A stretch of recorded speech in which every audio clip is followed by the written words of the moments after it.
Let's solve this calculus problem step by step.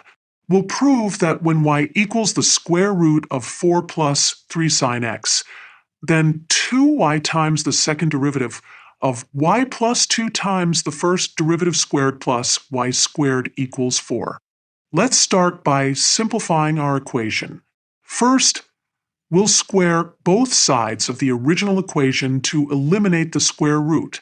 This gives us y squared equals 4 plus 3 sine x. Next, we'll take the derivative of both sides with respect to x. On the left side, using the chain rule, we get 2y times dy dx. On the right side, the derivative of 4 is 0, and the derivative of 3 sine x is 3 cosine x. Now comes the tricky part. We'll take the derivative again. On the left side, we need to use both the product rule and the chain rule. When we differentiate 2y times dy dx, we get 2 times dy dx squared plus 2, y times the second derivative. Here's where it gets interesting. Remember from step 1 that y squared equals 4 plus 3 sine x?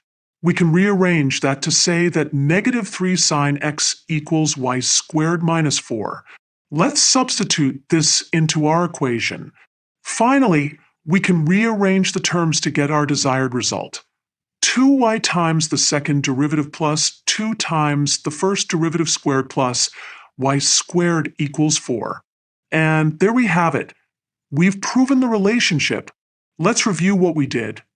We started with y equals square root of 4 plus 3 sine x, squared both sides, took two derivatives, and used clever substitution to prove our relationship. This demonstrates the power of combining multiple calculus techniques to prove complex relationships.